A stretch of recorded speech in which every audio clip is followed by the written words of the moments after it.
Hello everyone, Scott here. I just got out of seeing Black Panther. For real! It's about 10:30 Eastern. I got a Black Panther about a half hour-ish ago, got home. Saw it opening night, Friday, 7:15 p.m. It's Black Panther. A little 3D under it. I never noticed that on these tickets before, but Black Panther. Now, you haven't seen a Scott Sees in months, unless you've been watching the stream. I am streaming this live as well, Monday night. I do that, twitch.tv/CyclopsScott. I do stream guaranteed as best I can, that naturally, Sundays at 4 Eastern. I'm on for at least a half hour and then whatever from there. And I want to do more from that one. Probably doing some gaming stuff as well, because it's the thing to do. But I also want to talk movies. But this is Scott Sees. This is for the website itself, which is Cyclops Scott on YouTube and Twitch, like I said, but also guiltypleasurecinema.com, and I talk about movies. I've recorded a whole bunch of them that aren't up yet. This one's going to go up first, obviously. It's the new hotness. Black Panther is Marvel's 17th, 18th, I think, overall, and it's another great one. I'm not as overjoyed from this one as I am the others, but that's mostly because I'm just not that familiar with Black Panther. A lot of people have said that. They don't know who Black Panther is, but they're going to go because it's a Marvel movie. And that's the goodwill they have. Like, they did that with Guardians 4 years ago, so they absolutely are nailing it now when they can throw out an Ant-Man or a Doctor Strange. People are like, who, what? Oh, whatever. So, you have this movie, which is not the first black superhero movie. That's Blade. And they asterisk it with blockbuster, but whatever. But you have this movie spinning off of Captain America Civil War. And it's actually the second period movie to come out from that. Cap took place in 2016. Spider-Man Homecoming, which came out last July, I think it was, took place 6 months later. So it was still in 2016. It was a period movie from a year ago. This movie takes place a week after Civil War. So it literally actually took place before Spider-Man. It's a period piece from 2 years ago. Whatever. It's just funny how they're doing that, because it's like, whatever, this is the time frame. We'll catch up, don't worry, because Avengers is the next one. So, but Black Panther was introduced perfectly in Civil War, and he immediately was brought about in this great way. And both it and Spider-Man, as I said back when I watched Civil War, it was very cool to see these movies come out with these characters before their own movies, because that shows that this Marvel universe that's been going on is happening without them even being aware. We started with Iron Man, and then Thor, and Captain America, and we got revelations that this stuff had been going on for a while. Incredible Hulk, Avengers, all this stuff happening. And then you got Guardians going on as well. You've got Ant-Man, and then with Civil War, turns out, yeah, there's this Black Panther in Wakanda that's been happening. We've not been following that. We've been too centralized over here. Also, this kid in New York is called Spider-Man. He's doing this stuff.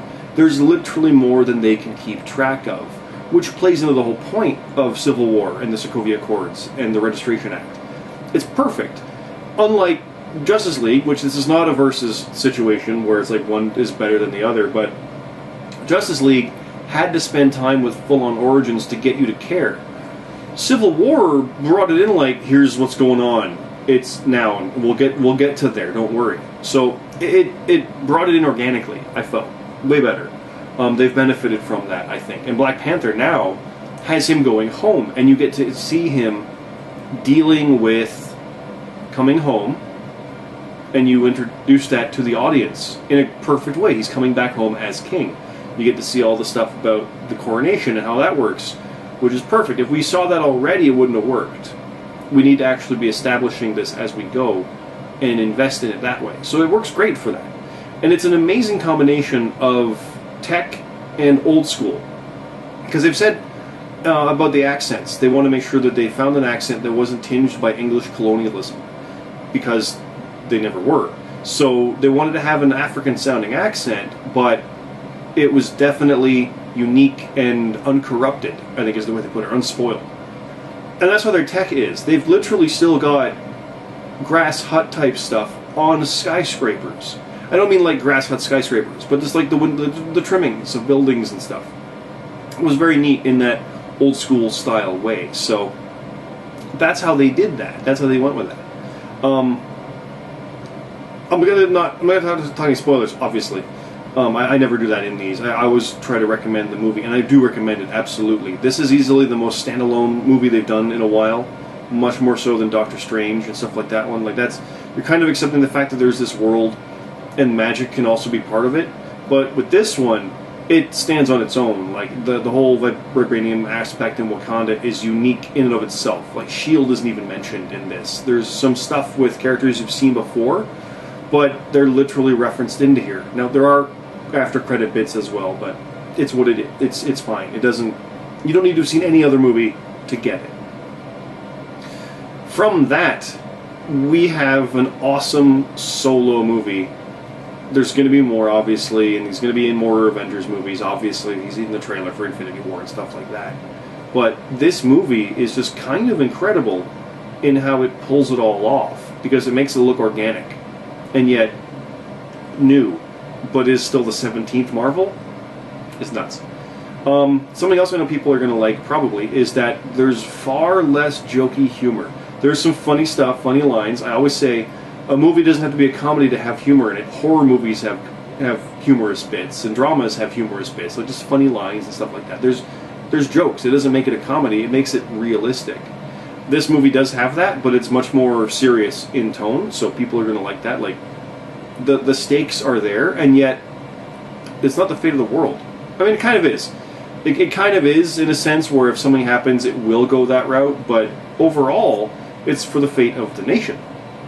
It's for the fate of the royal family. It's the king. So it is much more grounded in that sense, ironically, with this fantastic, fantabulous African nation. So, yeah.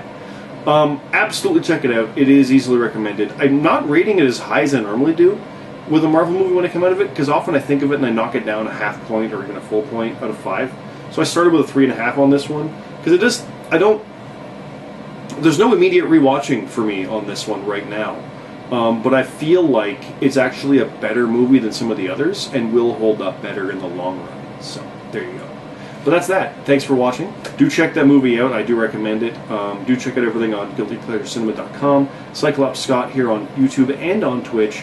Cyclops Scott is the username I try to use everywhere, but GBC is the thing on Facebook as well. Twitter, all that fun stuff. So, thanks for watching.